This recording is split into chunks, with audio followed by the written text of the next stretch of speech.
डर एक एहसास में आपका स्वागत है। इस चैनल पर आपको सुनने को मिलती हैं डरावनी और सच्ची भूतिया कहानियाँ। अगर आपको ऐसी ही वीडियोस देखना पसंद है तो हमारे इस चैनल को सब्सक्राइब करना ना भूलें। तो अब बढ़ते हैं आज की कहानी की ओर।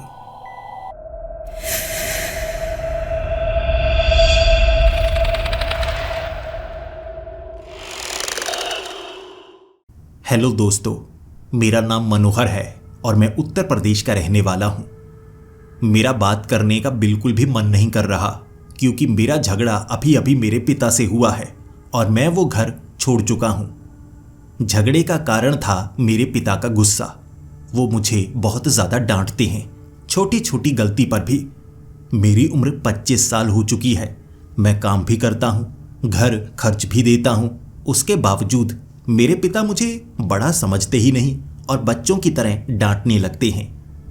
मैं पहले भी कई बार अपना ये घर छोड़ चुका हूँ, लेकिन प्यार के कारण मैं वापस आ जाया करता था। इस बार मैंने ठान लिया है कि मैं उस घर में कभी नहीं जाऊँगा। मैं चाचा जी के घर में रहा करूँगा जो पास के गांव में बना हुआ है। मेरे चाचा जी की मौत बहुत साल पहले हो चुकी है। कारगिल के युद्ध में वो शहीद हुए थे और उसके बाद से उस घर में कोई नहीं गया। और जब चाचा जी वहाँ पर रहा भी करते थे, वो हमेशा कहते थे, अंधेरा होने से पहले पहले इस घर से बाहर चले जाओ। मैं नहीं चाहता रात के वक्त इस घर में कोई रहे। और मेरे पिता ने भी मुझे कई बार मना किया था कि उस घर में मत जाना, तुम्हारे चाचा पागल हुआ करते थे। सेना में उनके साथ कुछ हुआ कि उनका दिमाग हिल चुका था। वो बड़ी अजीबोगरीब बातें किया करते थे, लेकिन थे तो वो मेरे चाचा। बचपन की यादें मुझे अब भी याद हैं। उस घर में मैं रहूँगा तो मुझे भी अच्छा लगेगा और अपने पिता से थोड़ा दूर भी रह पाऊँगा। अपने पैरों पर अच्छे से खड़ा भी हो पाऊँगा। बेवजह कोई डांटेगा थोड़े ना। उस घर का जब मैंने दरवाज़ा खोला था, पिछले कई सालों से इस घर में कोई नहीं रहा था। समय समय पर मैंने और मेरे पिता ने इस घर की सफाई ज़रूर करवाई, लेकिन जब भी हम यहाँ पर आया करते थे, मेरे पिता बहुत ज़्यादा डर जाया करते थे। मेरे पिता कभी नहीं बताते थे कि इस घर में आने से वो क्यों डरते हैं। इस बार मैंने अंदर सफाई की, फिर खाने का सामान लेकर आया। रसोई भी मैंने साफ कर दी थी, गैस भी रख ली थी। अब मैं सोच रहा था कि यहीं पर रहूँगा। घर तो बहुत ज़्यादा अच्छा है, लेकिन थोड़ा पुराना ज़रूर लग रहा है। कम से कम झंझट से दूर तो रहूँगा। रात के वक्त थोड़ा थोड़ा डर लगने लगा था क्योंकि मेरे पिता इस घर की कई कहानियां सुनाया करते थे, बड़ी अजीबोगरीब। कि जब रात के वक्त मैं वहां पर था, चाचा ने झगड़ा किया था। ऐसा झगड़ा कि बात मारपीट पर आ गई। लेकिन झगड़े की बात कोई नहीं थी। मेरे चाचा नहीं चाहते थे इस घर में रात के वक्त कोई रहे, इसीलिए उन्होंने मेरे पिता को पीटना शुरू कर दिया। मेरे पिता बड़े थे, चाचा पर थोड़ा सा जोर आजमाया करते थे, लेकिन रात को रुकने वाली बात सोचकर चाचा ने कहा था, चले जाओ वरना मैं तुम्हें मार डालूंगा। मेरे पिता डरकर घर से बाहर आ गए थे। उसके बाद कुछ और भी घटनाएं हुई। मेरे पिता बोलते बोलते खुद को रोक लिया करते थे, लेकिन मेरे पिता को नहीं पता है कि मैं अब यहाँ पर रहूँगा। वो सोचते रहेंगे कि मैंने कोई किराए का मकान लिया होगा, खर्च ज़्यादा होगा, लेकिन ये तो अपना घर है, खर्च बिल्कुल नहीं होने वाला। थोड़ा थोड़ा डर लग रहा है खटिया पर लेटे हुए। कहते हैं ना, जिस घर में कोई नहीं रहता वहां पर भूत प्रेत होते हैं। बस इसी चीज से मैं डर रहा था, कहीं मेरे चाचा की आत्मा यहां पर भटक ना रही हो। वो तो पक्का मुझे उठाकर बाहर फेंकेंगे। मैं थोड़ा मजाक कर रहा था ताकि डर कम लगे, लेकिन कुछ नहीं हुआ। कोई अजीब एहसास नहीं। 11 बजे तक तो मुझे नींद तक नहीं आई थी, लेकिन अचानक मेरी आंख लग गई। अचानक 12 बजे मेरी नींद खुली। किसी ने घर का दरवाज़ा खटखटाया था और आवाज़ लगाई थी, न्यूज़पेपर। मैं हड़बड़ी में उठा। अरे यहाँ न्यूज़पेपर भी आता है, लेकिन इस घर में न्यूज़पेपर क्यों आता होगा? शायद गलती से किसी और का न्यूज़पेपर वो यहाँ फेंक कर तो नहीं जा रहा। मैं जल्दी से उठकर बाहर जाकर न्यूज़पेपर वाले को ये कहना चाहता था तभी ध्यान पड़ा घड़ी की ओर। अभी तो 12 बजे हैं। 12 बजे कौन सा न्यूज़पेपर आता है? जब मैंने दरवाज़ा खोला, बाहर कोई नहीं था, क्योंकि ये गांव में बना हुआ घर था, तो आसपास जितने घर थे वो सभी बंद थे। नीचे पड़ा न्यूज़पेपर देखा मैंने, और जैसे ही उसे उठाया मैं मुस्कुराने लगा। लगता है किसी ने शरारत की है। फिर मैंने दरवाज़ा बंद किया, और जब उस न्यूज़पेपर को मैंने खोला, ये बड़ा अजीब न्यूज़पेपर था। मैंने ज़िंदगी में पहली बार ऐसा न्यूज़पेपर देखा। नाम था द मिडनाइट पेपर। नीचे नई पुरानी ऐसी खबरें थी जिसे देख देख कर मुझे हंसी भी आ रही, और मैं सोच में भी पड़ा हुआ, ये कैसा न्यूज़पेपर है? मुझे लगता है इसे जानबूझकर छपवाया गया है। ऐसा न्यूज़पेपर कौन पढ़ेगा? कई जगह आर्टिकल उल्टे छापे हुए थे, तस्वीरें अजीब व गरीब, कुछ तो ऐसी जो समझ में ही नहीं आती। लेकिन एक खास आर्टिकल जो सबसे बीच में छपा था, वो पास के शहर का था। वहाँ पर एक बड़ी किराना की दुकान है। उस दुकान को आग लग गई है। मरा तो कोई नहीं, लेकिन सामान बहुत जला और नुकसान बहुत ज़्यादा हुआ। उसमें तारीख कल की डाली हुई थी। मुझे लगा ये एक भद्दा मजाक है। मैंने बाहर जाकर देखा, दूर दूर तक मुझे कोई नज़र नहीं आया। फिर मैंने आगे वाले पन्ने खोले। आगे वाले जितने भी पन्ने थे वो पहले पन्ने की तरह ही थे, पूरी कॉपी। फिर मैंने उस अखबार को टेबल पर रखा, जिसके बाद मैं सोने के लिए चला गया। अगली सुबह मैंने उस न्यूज़पेपर को किचन में रखा ताकि मैं उसका इस्तेमाल कर पाऊंगा। अब यहाँ पर मेरे पास कुछ और नहीं है। अगर मैं रोटी लेकर आया, कम से कम अखबार के इस टुकड़े में लपेट तो सकता हूँ। मुझे काम पर भी जाना था, तो जल्दी जल्दी मुझे जो मिला, जो मैंने बनाया, उसे खाकर मैं काम पर चला गया। और शाम के वक्त मुझे खबर मिली। वो जो किराना की दुकान है ना, उसी शहर में तो मैं काम करता था। वो किराना की दुकान में आग लग गई। मरा तो कोई नहीं, लेकिन नुकसान बहुत ज़्यादा हुआ है। शाम के वक्त आग लगी थी। मैं उसी तरफ से निकल रहा था, और सुबह सुबह खास तौर पर मैंने उस दुकान को देखा था और हंसते हुए कहा था, क्या भद्दा मजाक है। लेकिन शाम को आग लगी हुई मैंने अपनी आंखों से देखी, और जो तस्वीर मेरे सामने थी, धुआं जैसे ऊपर वाली बिल्डिंग की खिड़कियां तोड़कर बाहर निकल रहा था, ऐसी ही तो तस्वीर उस न्यूज़पेपर में छपी हुई थी। मैं थोड़ा घबरा गया। ये क्या है? ये कैसा संयोग है? लेकिन मैं जल्दी वहाँ से निकला और सीधा घर आया, और घर आकर उस न्यूज़पेपर को मैंने दोबारा पढ़ा। और फिर मैं सोच रहा, यार ये ऐसा मजाक मेरे साथ किसने किया होगा? क्या मेरे किसी दोस्त ने किया होगा? अगर दोस्त ने किया होता तो अब तक वो बता देता। लेकिन ये एक संयोग हो सकता है या कुछ और हो सकता है। मैंने इस बात को ज़्यादा तवज्जो नहीं दी। फिर मैं घर का काम करने लगा, और 8 बजे मैं उस अखबार का इस्तेमाल करना चाहता था। मैं बाहर से कुछ रोटियां लेकर आया हुआ था। कपड़ा मेरे पास नहीं था रोटी लपेटने के लिए, तो मैंने सोचा अखबार के इस टुकड़े में मैं रोटी लपेट देता हूँ। मैंने उस अखबार को जलते हुए देखा। किचन में पड़ी वो अखबार अपने आप जलने लगी। एक ही सेकंड में जली और फिर उसकी राख बन गई। और यह अखबार तब जली थी जब मैं किचन में आया और उसकी तरफ देखा था। ये वक्त होगा 7:30 का या 8 से कुछ पहले। अभी अभी अंधेरा हुआ था। राख पड़ी थी वहाँ पर, और धीरे धीरे वो राख भी कम होने लगी, और उस न्यूज़पेपर का कोई हिस्सा नहीं बचा। मैं थोड़ा सा डरा ज़रूर था।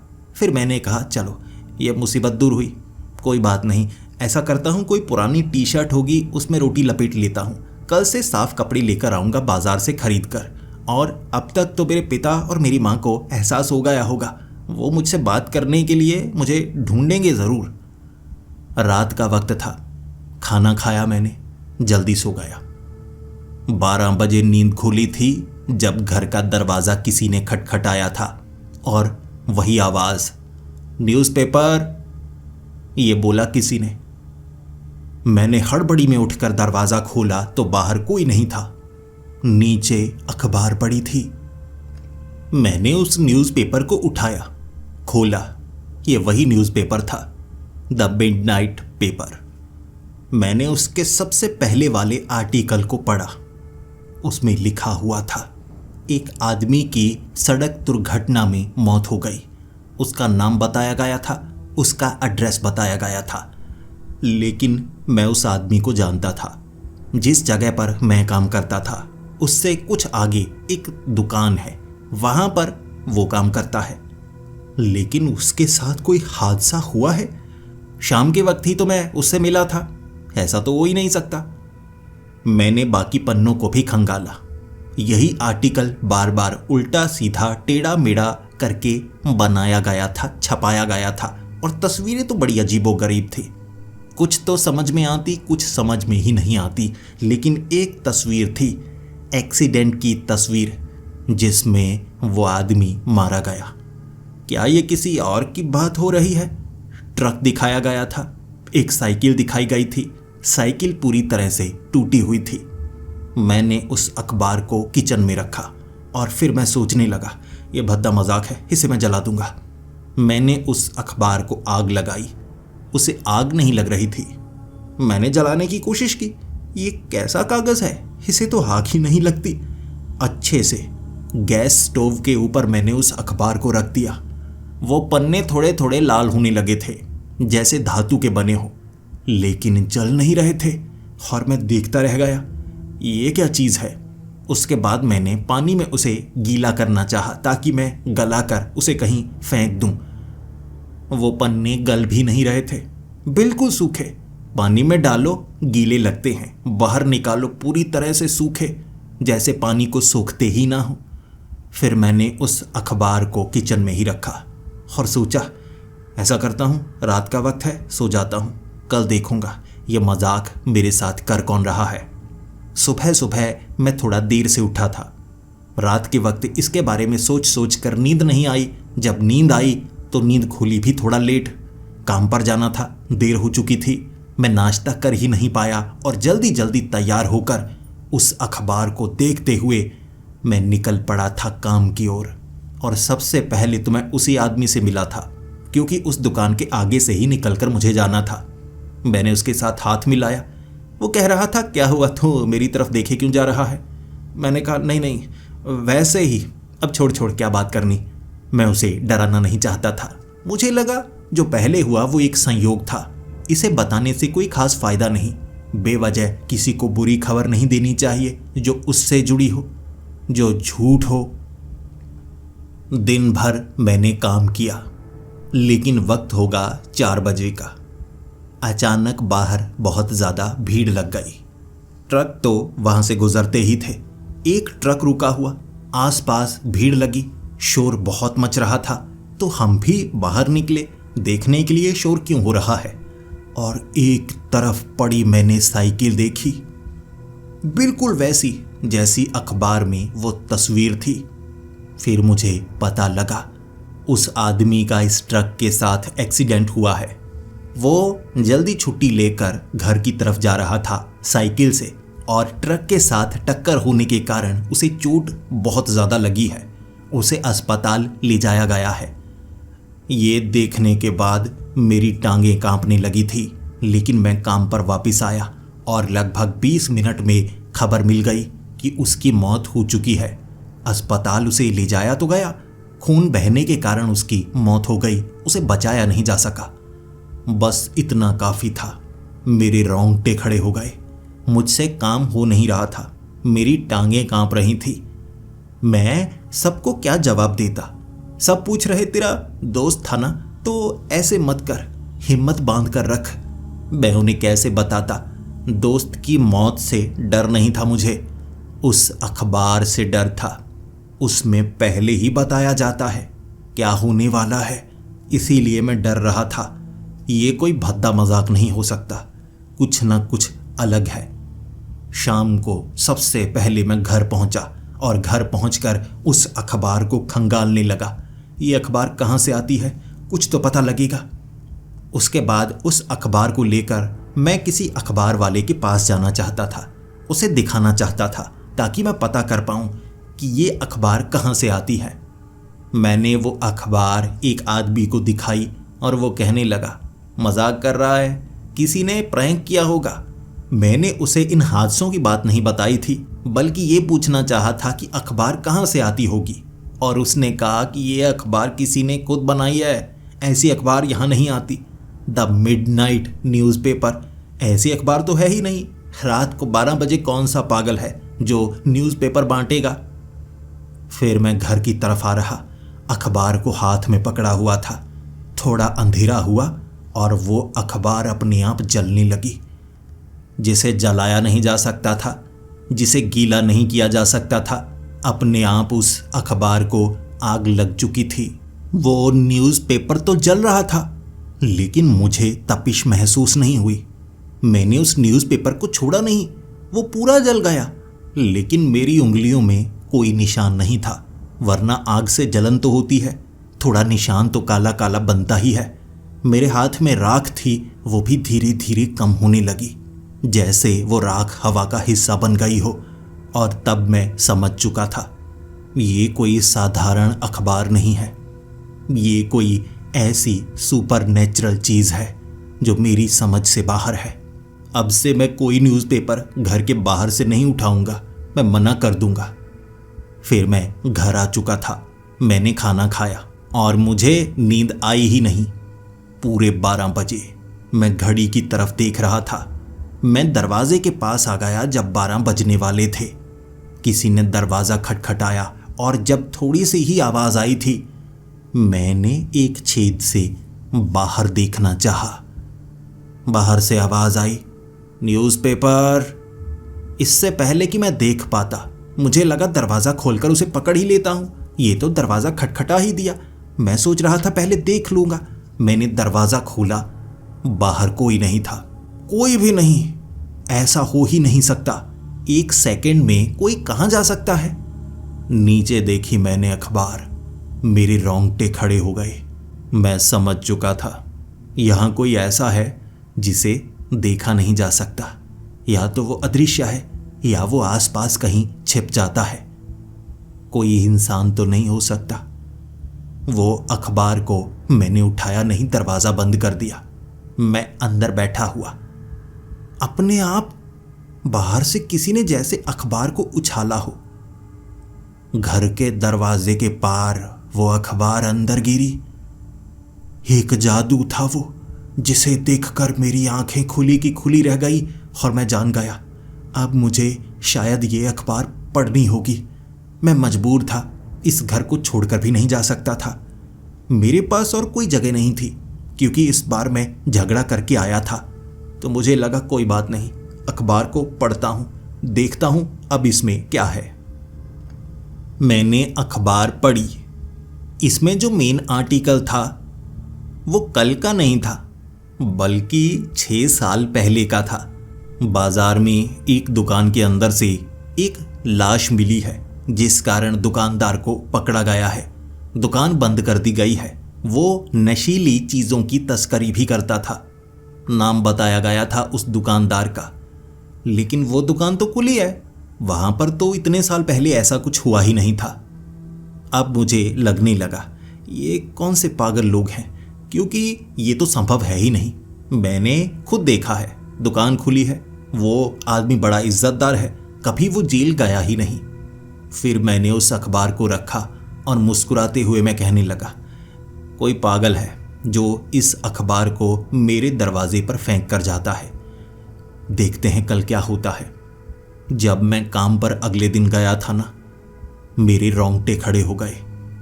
वहां जितने लोग थे उनसे मैंने उस दुकानदार के बारे में पूछा। सब कह रहे दुकान कौन सी खुली है।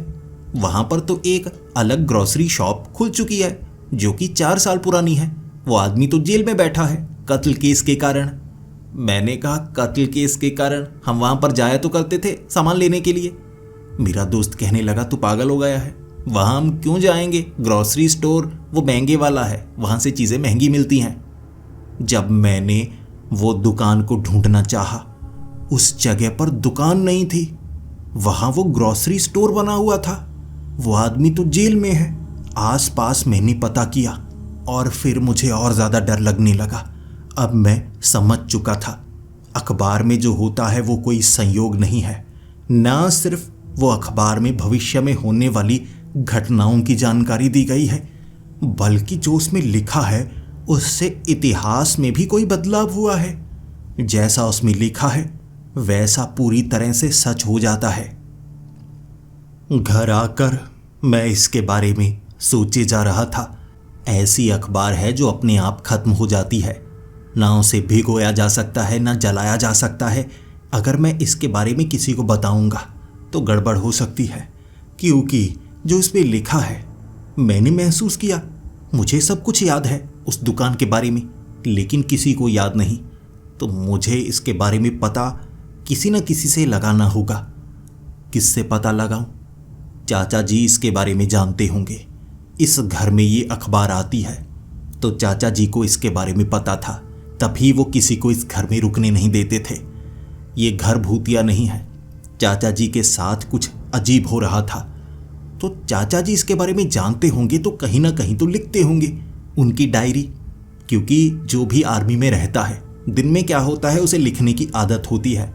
तो मुझे बस चाचा जी की वो डायरी चाहिए होगी जिसमें समय समय पर बड़ी बातें वो लिखा करते थे। मैंने खुद देखा है।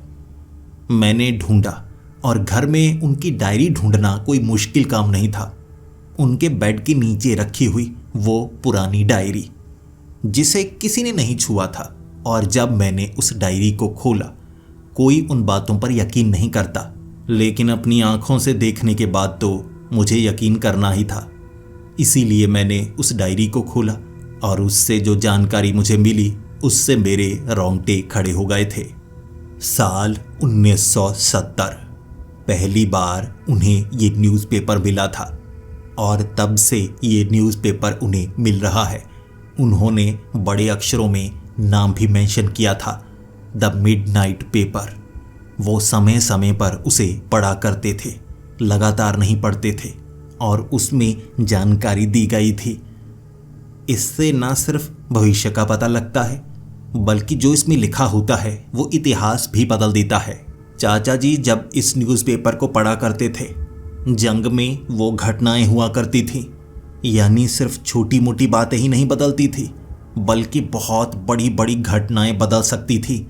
उन्होंने बताया जंग में क्या क्या हुआ था, और आज हम उन चीज़ों को याद रखे हुए हैं ही नहीं।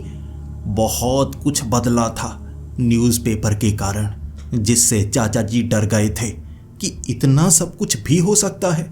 2 देशों की जंग में आप नतीजे तक बदलते हुए देख सकते हैं।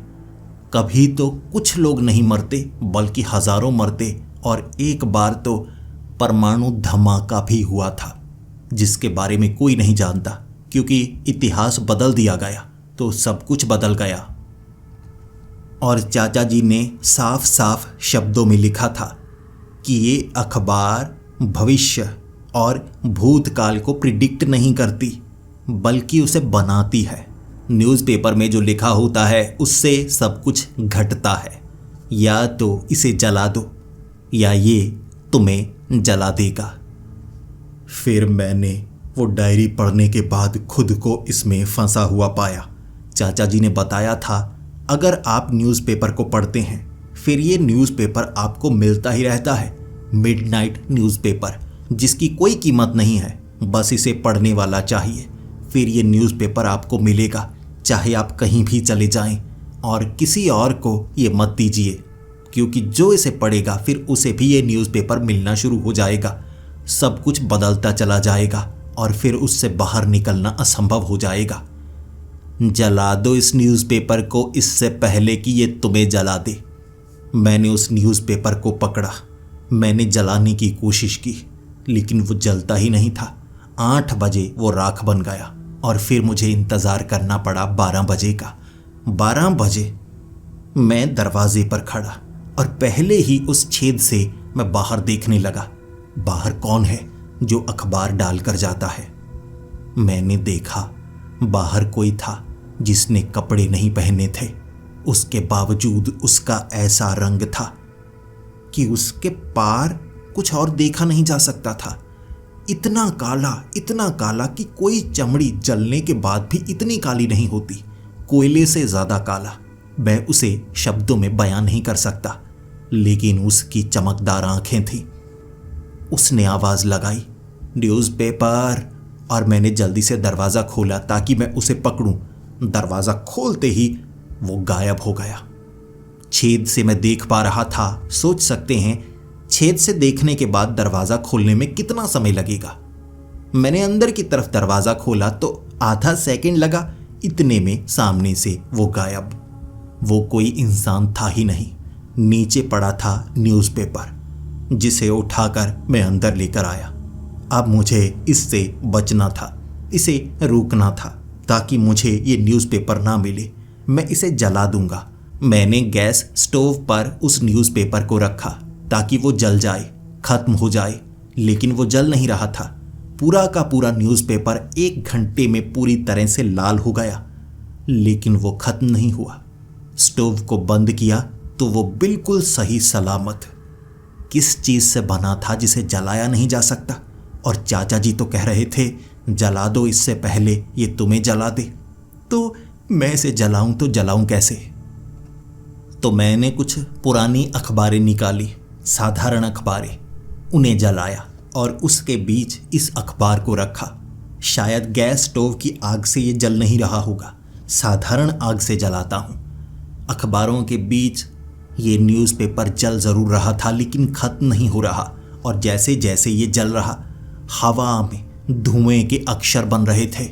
मैंने इस न्यूज़पेपर का आकार धुएं से बना हुआ देखा और उसमें मेरे परिवार की तस्वीर थी और ऊपर लिखा हुआ था फैमिली मैटर्स।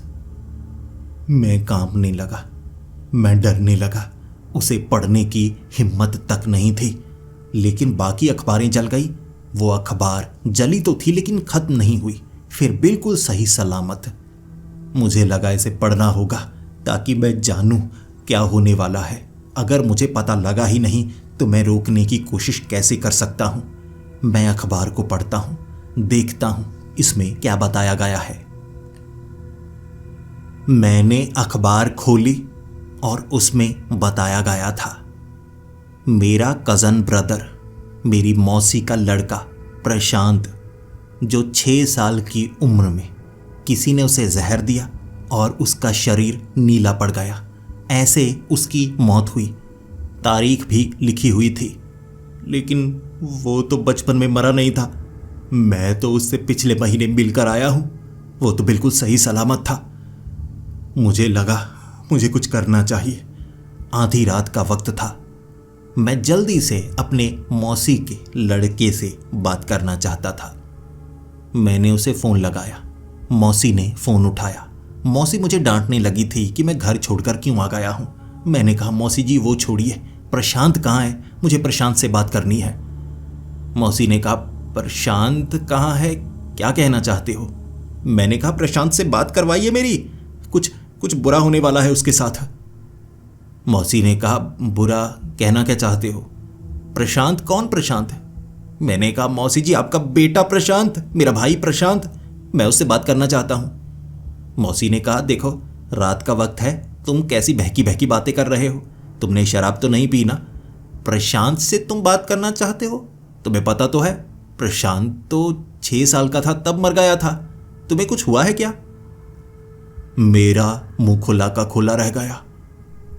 मैं बोल ही नहीं पाया, उसके बाद बात कर ही नहीं पाया। फोन हाथ से नीचे गिर गया। ये क्या? सच में प्रशांत? मौसी झूठ बोल रही हैं। फिर मैंने माँ को घर फ़ोन लगाया, माँ से बात की। माँ मुझे डांटने लगी और रोने भी लगी कि घर वापस आ जा। मैंने कहा, माँ मैं ठीक हूँ, बस थोड़ा गुस्सा है मुझे, मैं आ जाऊँगा। माँ एक बात बताओ, प्रशांत जिंदा है ना? उसकी मौत थोड़े ना हुई थी जब वो 6 साल का था। माँ ने कहा, कैसी बहकी बहकी बातें कर रहे हो? पता तो है तुम्हें, प्रशांत जब 6 साल का था तब उसकी मौत हो गई थी। मैंने कहा, माँ ये क्या हो रहा है? माँ ने मुझसे पूछा, लेकिन मैं माँ को इसमें फंसाना नहीं चाहता था। मैंने कहा, माँ मैंने अजीब सा सपना देखा कि मैंने अपनी जवानी भी प्रशांत के साथ बिताई। मैं खेला, वो हमारे घर आया करता था। 1 महीना पहले मैं उससे मिला। मुझे ये सब याद है, ये शायद मैंने सपने में देखा था। किसी को प्रशांत के बारे में याद नहीं था मेरे सिवा। अब मैं सोच में पड़ा हुआ। ये अखबार सब कुछ बदल रही है। अब मैं क्या करूं? मैं प्रशांत को कैसे बचा सकता हूं? अगले दिन मैंने पूरी कोशिश की, कुछ लोगों से बात की, लेकिन किसी को इसके बारे में पता नहीं था।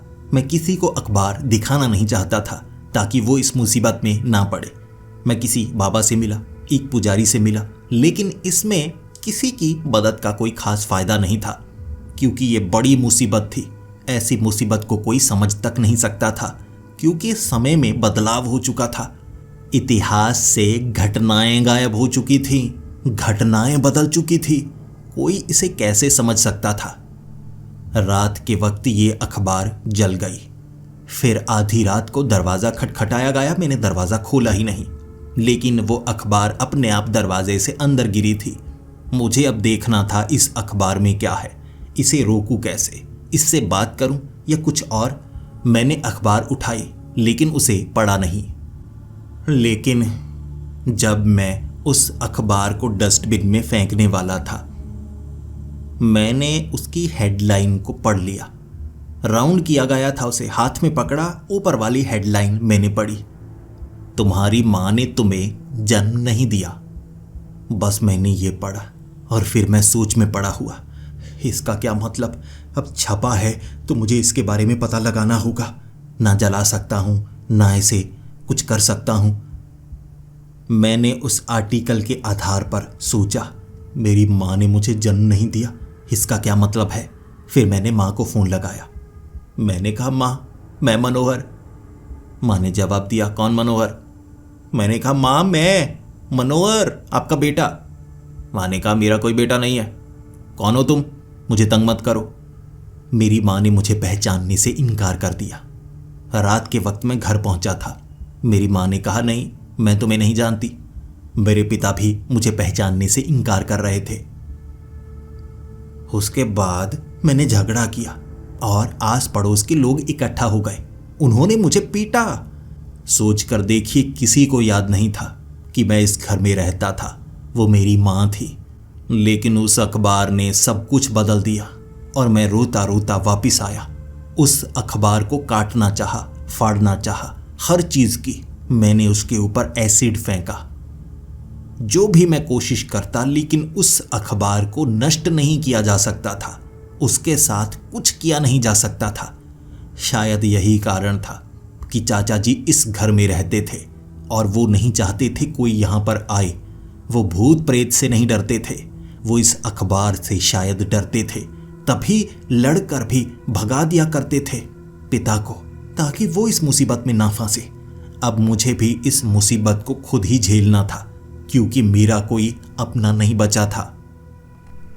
रात के वक्त मैं उस आदमी को पकड़ना चाहता था जो अखबार देकर जाता है। वो जो भी है, जैसे भी शैतानी ताकत है, उसे पकड़ने से ये सब बदला जा सकता है। इसीलिए 12 बजे घर के बाहर खड़ा हो गया मैं, पेड़ के पीछे छिपकर। जब वो आदमी आएगा, अंदर अखबार डालेगा, तब मैं उसे पकड़ लूंगा। फिर कोशिश तो करके देखूं, उससे बात तो करके देखूं। पेड़ के पीछे छिपा 12 बजे मैं देख रहा, वो आदमी आ ही नहीं रहा। अचानक वो दरवाजे के आगे प्रकट हुआ था। फिर उसने अखबार पकड़ी हुई और मेरी तरफ देख रहा। उसे पता था मैं पेड़ के पीछे छिपा हूं। हाथ से जब उसने अखबार छोड़ी, हाथ से छूटी अखबार जमीन पर गिरने में आधा सेकंड लगता है और इतने में जैसे वो प्रकट हुआ था वैसे ही वो गायब हो गया। अखबार वहां पड़ी थी और मैं जानता था अब उस आदमी को पकड़ा नहीं जा सकता। वो शायद अदृश्य है या कहीं ऐसी जगह से आता है, बस प्रकट हो जाता है। तो मुझे अखबार में कोई लूप होल ढूंढना होगा जिससे मैं बच पाऊं, मैं बदल पाऊं इन सब घटनाओं को। अखबार घर के अंदर लेकर गया मैं। उस अखबार को मैं पढ़ने लगा और उसमें कल होने वाली घटना का जिक्र था। एक आदमी ने एक परिवार पर अटैक किया और पुलिस वाले उस समय वहां पर मौजूद थे और एक पुलिस वाले ने उस पर गोली चला दी। वो आदमी वहीं पर मर गया। नीचे तस्वीर थी, धुंधली सी तस्वीर। वो आदमी काले कपड़ों में दिखाया गया था। पैंट पर एक निशान बना था। मेरी आंखें खुली की खुली रह गईं। सोचने लगा मैं, क्योंकि ऐसी पैंट मैं पहनता हूं जिसके नीचे ऐसा निशान है, और वो धुंधली तस्वीर में जो आदमी नजर आ रहा है वो बिल्कुल मेरे जैसा ही तो नजर आ रहा है। लेकिन मैं किसी फैमिली पर अटैक क्यों करूंगा? मुझे लगता है मुझे मारने की साजिश है। मुझे इससे बचना होगा, वरना कल पुलिस की गोली से मैं मारा जाऊंगा। अगले दिन मैंने दरवाज़ा बंद कर लिया। मैं बाहर निकलूंगा ही नहीं, तभी मैं बच सकता हूं। लेकिन यह भविष्य में होने वाली घटना होगी ज़रूर। मैं कैसे बचूंगा? मैं उसकी तरकीब लगाता रहा। घर के अंदर था, मैंने कपड़े बदले। पहले तो वो कपड़े मैं पहनूंगा ही नहीं। फिर मैंने देखा पुलिस वाले बाहर घूम रहे हैं। कोई नेता पास के गांव में आया हुआ था, जिस कारण आसपास के गांव में ज़्यादातर पुलिस वाले थे। ऐसी स्थिति में कुछ भी हो सकता है। न्यूज़ रिपोर्टर भी घूम रहे थे, तभी तो तस्वीर खींच होगी। जब उस परिवार पर अटैक होगा, पुलिस वाले गोली चलाएंगे, उस समय एक न्यूज़ वाला वो तस्वीर ज़रूर खींचेगा। मुझे बस घर से बाहर नहीं निकलना है।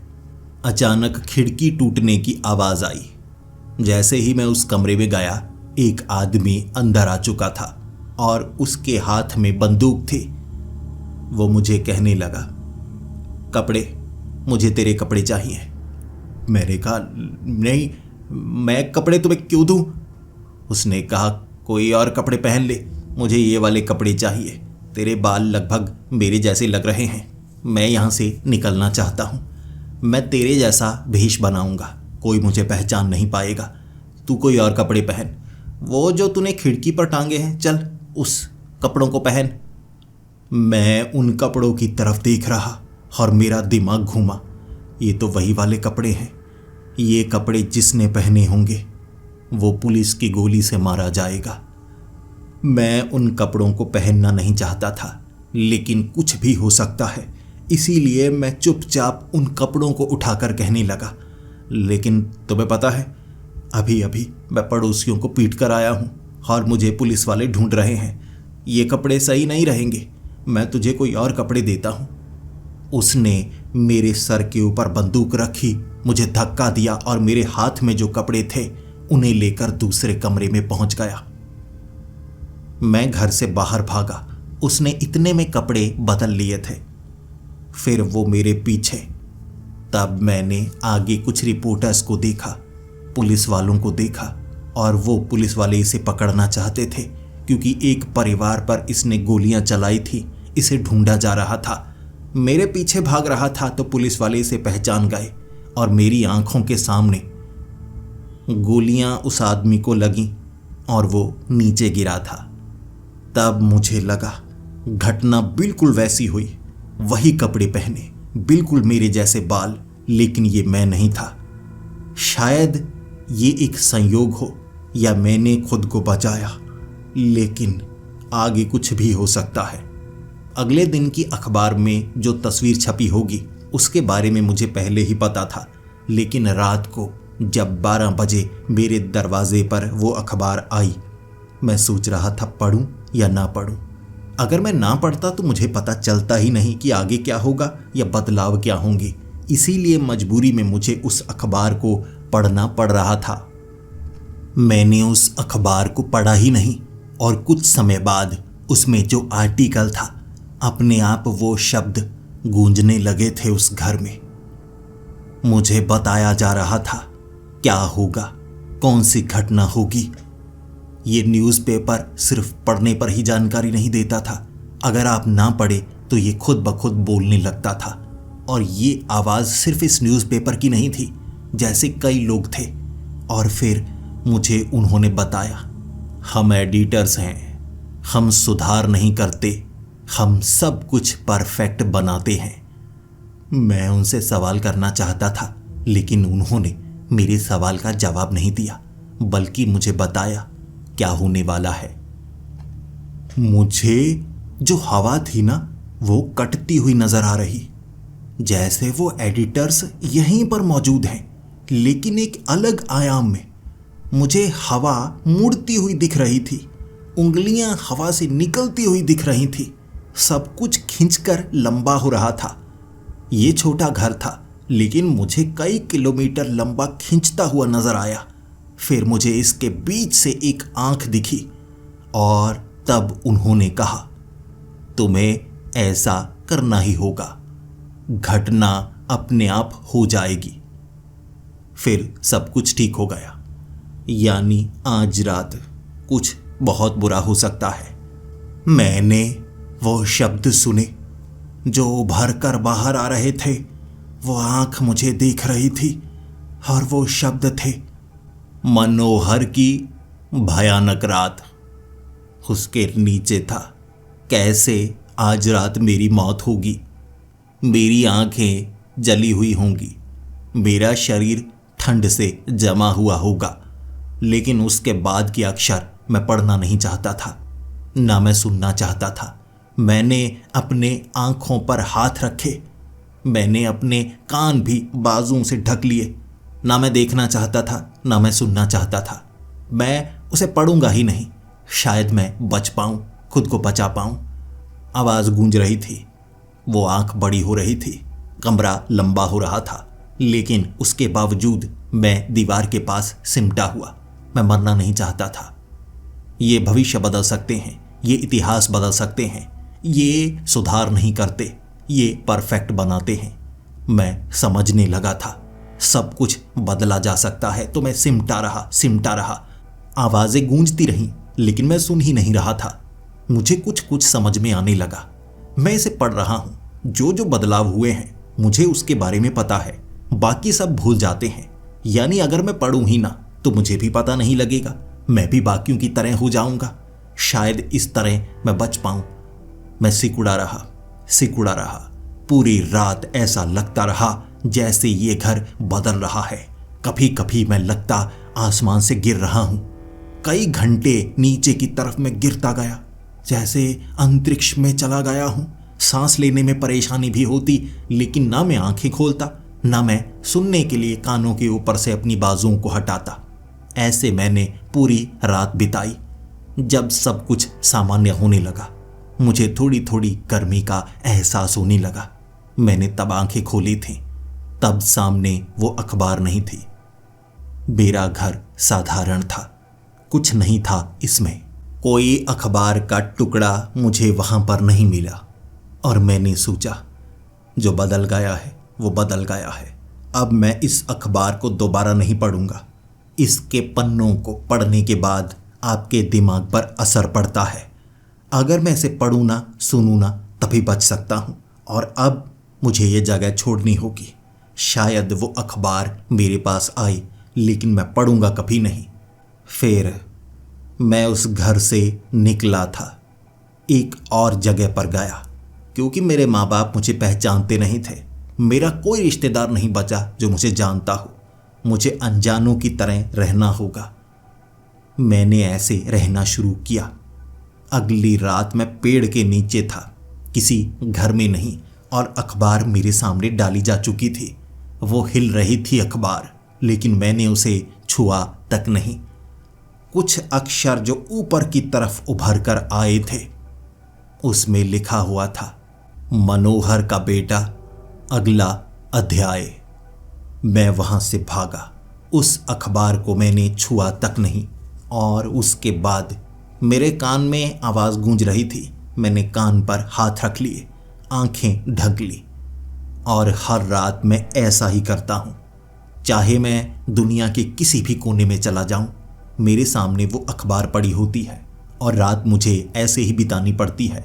आंखों पर हाथ रखने के बाद, कानों को ढकने के बाद, सुबह मेरे सामने वो अखबार नहीं होती और मुझे कुछ भी भयानक देखने को नहीं मिलता अगले दिन। लेकिन आज भी मैं ये सोचता हूँ, अगर गलती से मैंने वो अखबार उठाई, उसे पढ़ा तो वही होगा जो एडिटर्स चाहते हैं। वो बदलाव करते हैं लेकिन मानते नहीं। उन बदलावों को वो परफेक्शन कहते हैं। वो कौन है? इंसान नहीं है, इतना तो साफ है, कुछ अलग है। ऐसे मैंने कई साल बिताए हैं और इसके साथ जीना मैं सीख चुका हूं। जो उस अखबार को पढ़े उसके बाद उससे पीछा नहीं छुड़ा सकता, सिर्फ बच सकता है हर रात ऐसा करने के बाद। और अगर आपको उस अखबार के बारे में कुछ भी पता है तो मुझे ज़रूर बताइए।